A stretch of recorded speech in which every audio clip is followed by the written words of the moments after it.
Hi hello నమస్తే. నేను మీ వాసుదేవన్. మనం పాండవ వనవాసం సినిమా చూసే ఉంటాం మనలో చాలామంది. అందులో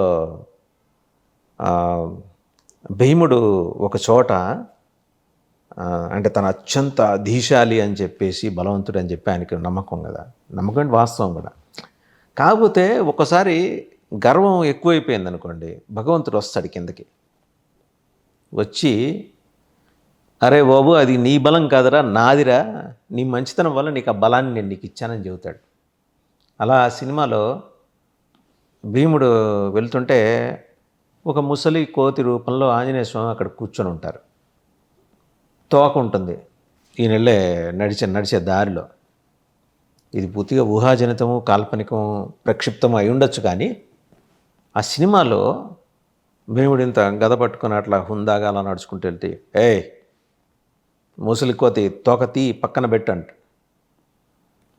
ముసలి కోతి ఇట్లాగా వణుకుతూ, అయ్యా నేను బాగా ముసలివాడిని అయిపోయాను కదా, నువ్వే కాస్త అట్లా అనుకొని వెళ్ళవేయాను. సరే, ఆయన ముందర కాలుతో ఇలా అంటారు కదళ్ళు, చేత్తో అంటాడు కదళ్ళు, గద కింద పెట్టేసి 2 చేతులు ఇట్లా దోస్తాడు కదళ్ళు.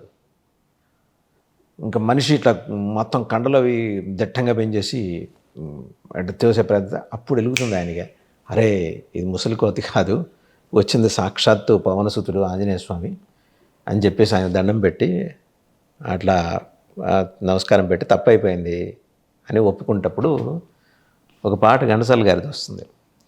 సాగినంతకాలం నా అంతటి వారు లేరందరూ, సాగకపోతే చతికెల పడిపోతుందరు అని వస్తుంది. కరెక్ట్గా ఆ కాంటెక్స్ట్లో అనుకుంటే పాట, ఒకవేళ పొరపాటితే క్షమించాలి, నాకు తెలిసి ఆ కాంటెక్స్ట్లోనే అనుకుంటా. సరే, దాని అర్థం ఏంటి? నడిచినంతకాలం మమ్మల్ని మించిన వాళ్ళు ఎవ్వరు లేరు, నడవకపోతే ఎంతో మన సత్తా అంటారు. నేను లేస్తే మనిషిని కాదని బెదిరిస్తుంటారు గదిలో చిటికలేసి. అట్లాంటి వాళ్ళందరికీ సమాధానం అన్నమాట. సో అప్పుడు ఏమవుతుంది, తప్పు తెలుసుకుంటాడు. సరే, ఆయన మళ్ళీ బ్లెస్సింగ్స్ ఇచ్చేసి పంపిస్తాడు. ఇక్కడ ఎవరికి సాగింది ఇంతకాలం అంటే వైసీపీకి. సాగినంతకాలం నా అంతటి వారు లేరు అంటే, ఆ నా అంతటి వారు ఎవరంటే వైసీపీ చీఫ్ అనమాట. ఇప్పుడు వారికి అంటే అక్కడ అది పురాణం కాబట్టి భీముడికి జ్ఞానోదయం కలిగింది, బట్ ఈయనకు కలగదు కదా. ఈ కలగనప్పుడు వివేచన, జ్ఞానము, అలాగే జస్టిఫికేషన్, ఈ 3 మెజర్స్ మీద అభ్యర్థుల్ని ఎంచుకునే వ్యవహారంలో జనసేన చాలా పట్టుదలగా వ్యవహరిస్తుంది. జనసేన కమాండర్ ఇన్ చీఫ్ ఆయన ఈజ్ వెరీ క్లియర్, ఎలాగా మనం అభ్యర్థులను ఎంపిక చేసుకోవాలి. నిజాయితీ, నిబద్ధత, అండ్ ఇంకొకటి ఏంటంటే డబ్బులు ఒక్కటే ఉండటం ప్రయారిటీ కాదు. ఇప్పుడు జీరో బడ్జెట్ పాలిటిక్స్ అనేది కావాలి, కాదంట్లా, కానీ ప్రపంచం మొత్తం కలుషితం అయిపోయి కంప్లీట్గా డబ్బులతోటి, ఇప్పుడు ఆయన జట్టు కట్టిన తెలుగుదేశం కూడా డబ్బులతోటి వ్యవహారాలు చేస్తుంది. అలాగని తెలుగుదేశాన్ని కలుపుకొని వెళ్ళకపోతే రేపొద్దున జగన్మోహన్ రెడ్డి గారిని ఎదుర్కోవటం కష్టం. సో ప్రభుత్వ వ్యతిరేక ఓటు కన్సాలిడేట్ కావడం కోసం అని చెప్పి ఆయన తెలుగుదేశంతో జట్టు కట్టారు, కానీ ఆయన ఏదో తెలుగుదేశాన్ని భుజాన్ని వేసుకుని తిరుగుతున్నారనేది కాదు అనే ఒక సున్నితమైన వ్యవహారాన్ని మనం అర్థం చేసుకోవాలి. అర్థం చేసుకుని దాంతోపాటు చేయాల్సిన విషయం ఏంటంటే, ఇప్పుడు అభ్యర్థుల ఎంపిక ఎట్లా జరుగుతుంది. ఇప్పుడు గుంటూరే చూద్దాం. గుంటూరు వెస్ట్ అంబటి రాయుడు గారు ప్రముఖ క్రికెటర్, ఆయన గుంటూరు వెస్ట్ నుంచి జనసేన తరఫున కంటెస్ట్ చేయబోతున్నారని సమాచారం. అలాగే బాలశౌరి గారు మచిలీపట్నం వైసీపీ ఎంపీ, ఆయన వైసీపీకి రాజీనామా చేశారు. ఇవాళ లావు కృష్ణదేవరాయలు గారు రాజీనామా చేశారు.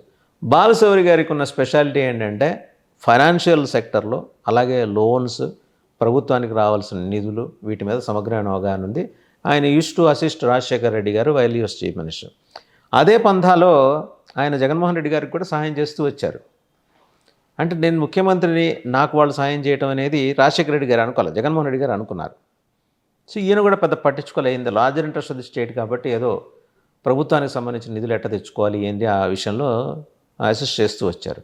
కానీ మొన్న రేవంత్ రెడ్డి గారు విందిచ్చినప్పుడు అటెండ్ అయ్యారనే ఒక నెపం మీద ఆయన్ని పిలిపించి హార్ష్గా మాట్లాడారు ముఖ్యమంత్రి గారు. మీరు ఎలా వెళ్తారని, బాలశౌరి గారు ఆ విందుకని నాకు చెప్పి వెళ్ళాలి కానీ, మరి మిథున్ రెడ్డి గారు కూడా ఆ విందుకు హాజరయ్యారు కదా, ఆయన ఈయనకి చెప్పి వెళ్ళారా? అక్కడ కొంత మనస్తాపానికి గురయ్యారు ఆయన బాలశౌరి గారు. దానికి తోడు ఇంకోటి ఏంటి, మచిలీపట్నంలో పేర్ని నాని పెత్తనం అయిన దానికి కాని దానికి ఆయన దూరిపోయి ఈయనకి అసలు ప్రోటోకాల్ లేకుండా చేయటం. పర్యవసానం ఏమైంది, ఆయన దూరం జరగాల్సి వచ్చింది. మరి పేర్ని నాని గారు ఆయన ఆయన అనుచరులు వెళ్ళి ముఖ్యమంత్రి గారికి, అంటే ముఖ్యమంత్రి గారికి నేరుగా చెప్పరు కదా, సజ్జల గారి చెవిలో ఏం ఊదారో తెలియదు కానీ అప్పటి నుంచి బాలశౌరిని పక్కన పెట్టడం జరిగింది ఆయన.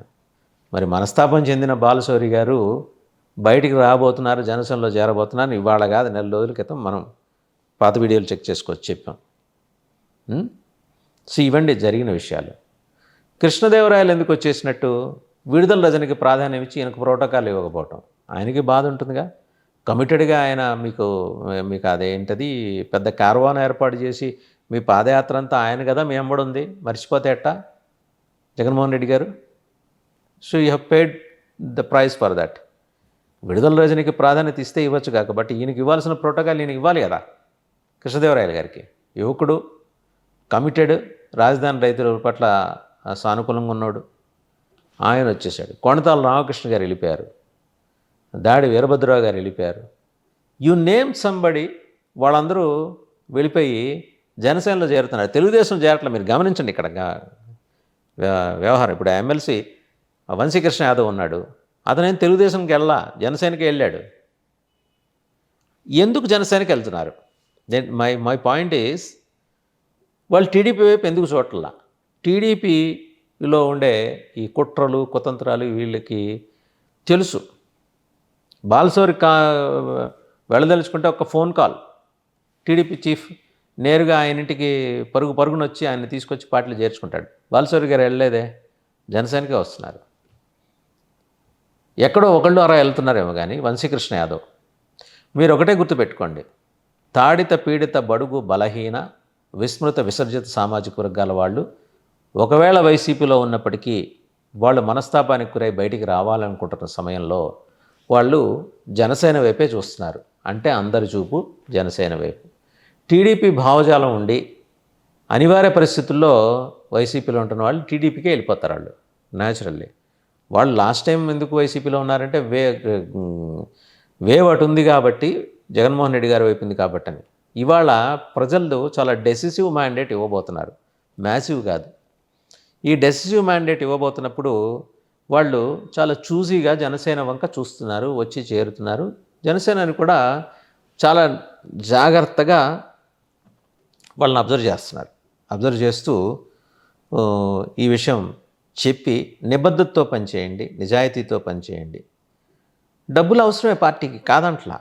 ఎన్నికల తర్వాత ఎలక్షన్ కమిషన్ 40 లక్షలే చెప్పచ్చుగాక ప్రచార ఖర్చు, అంతకు మించి ఉంటుంది. సరే, వైసీపీ టీడీపీ అంత స్థాయి కాకపోయినా ఎంతో కొంత అయితే ఖర్చు పెట్టాలిగా. జన సమీకరణ కోసమనో లేకపోతే మోటివేషన్ కోసమనో ఇట్లా అందరినీ కలవటం కోసమనో బోడంత ఖర్చు ఉంటుంది. ఏం తక్కువ వ్యవహారం కాదు. ప్రచార సామాగ్రితో సహా ఇవన్నీ పెట్టచ్చు కదా. సో ఒక జస్టిఫైడ్ ఖర్చు అయితే కొంత ఉంటుంది, ఎక్స్పెన్సెస్ ఉంటాయి. అవి పెట్టాలంటే డబ్బులు ఉండాలి, పాపులారిటీ ఉండాలి. ఈ రెండు ఉన్నవాళ్ళ వంక జనసేన చూస్తోంది. ఏది పాపులారిటీ, డబ్బు, దీంతోపాటు నిజాయితీ, నిబద్ధత, 4 అంశాలండి జనసేన అని పెట్టుకుంది. ఆ టంక చూస్తుంది. మరి ఈ క్రమంలో ఒకవేళ జనసేన అనుకున్న ఫిగర్ ఎలాగూ 50 అయితే 50 స్థానాలతో వాళ్ళు పోటీ చేస్తారు. తెలుగుదేశం ఇవ్వడం కాదు, తెలుగుదేశం జనసేనతో కుదుర్చుకునే పొత్తులో ఒక సూత్రం ఇది. 50 చోట్ల జనసేన పోటీ చేయడం. అంతే, తెలుగుదేశం ఇస్తోంది కాబట్టి జనసేన పోటీ చేయడం కాదు. జనసేన ఖచ్చితంగా గెలవగల స్థానాలు 50 స్పష్టంగా కనిపిస్తున్నప్పుడు 50 పైన ఒక 5, 6 పెచ్చుంటాయి. బీజేపీ వస్తుందో లేదో, వచ్చినప్పుడు సంగతి వేరే, వాళ్ళ ప్రజెన్సు వాళ్ళ సంఖ్య వేరే. అవి పక్కన పెడితే ఇదైతే ఆయన చూస్తున్నది. ఇది ఒక బాలశౌరేనా, లేకపోతే ఒక వంశీకృష్ణ యాదవేనా, కొణతాల రామకృష్ణేనా, చాలామంది వస్తున్నారు ఇంకా రాబోయే రోజుల్లో. వాళ్ళ 5th లిస్ట్ ఒకటి అనౌన్స్ చేయబోయే ముందరే మరి కొంతమంది కీలకమైన వాళ్ళు వచ్చి చేరబోతున్నారు.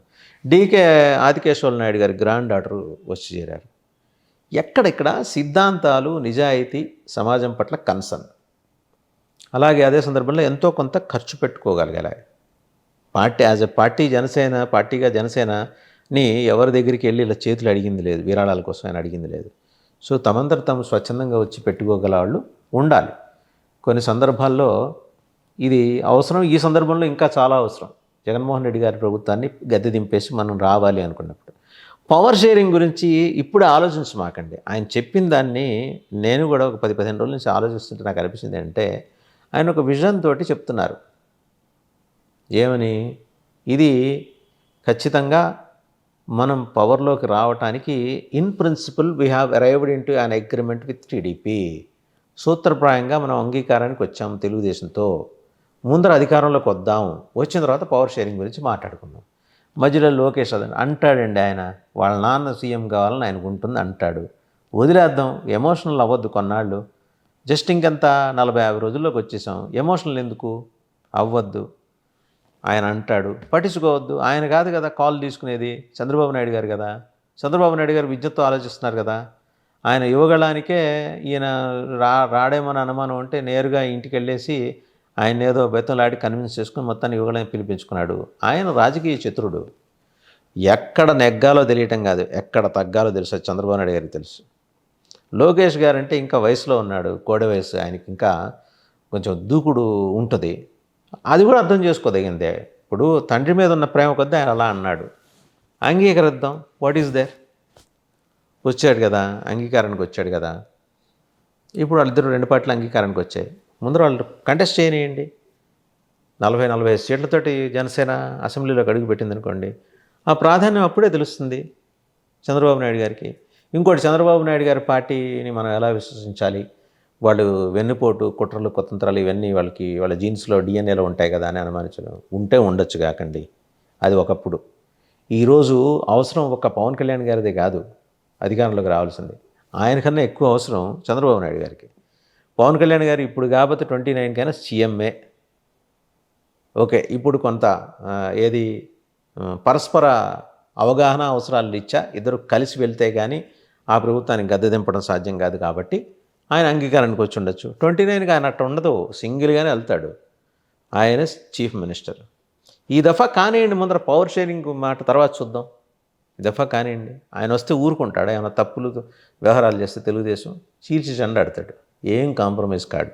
జగన్మోహన్ రెడ్డి గారి ప్రభుత్వాన్ని ఎలాగా డొక్కచించి డోలు కట్టి ఉతికి ఆరేసి క్లిప్పులతో సహా ఎలా ఆరబెడుతున్నాడో తెలుగుదేశానికి కూడా అలాగే చేస్తాడు.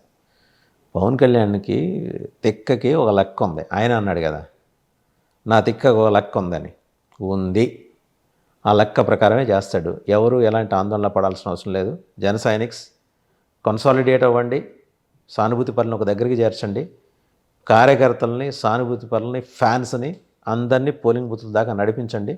దొంగోట్లు ఎక్కడున్నాయో నిలదీయండి. ముందర ఛాలెంజ్ ఓట్ కోసం ప్రయత్నం చేయండి. కన్సాలిడేట్ కండి. ఎలాంటి ప్రలోభాలకి జన సైనికులు లొంగరు, అందులో సందేహం లేదు.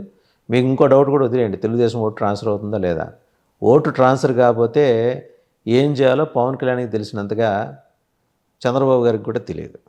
సో ఈ ఒక్కటి మైండ్లో పెట్టుకోండి. రాబోయేది జనసేన తెలుగుదేశం ప్రభుత్వమే. పవర్ షేరింగ్ విషయంలో ఎటువంటి అపోహలకి ఆస్కారం లేదు. ఖచ్చితంగా పవర్ షేరింగ్ జరిగి తీరుతుంది. ఎవరు సందేహపడద్దు.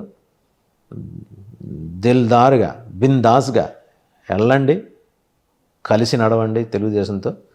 జనసేన అభ్యర్థుల గెలుపుతో పాటు తెలుగుదేశం అభ్యర్థుల గెలుపును కూడా కృషి చేయండి. మీ వరకు మీరు నిర్మలంగా ఉండండి.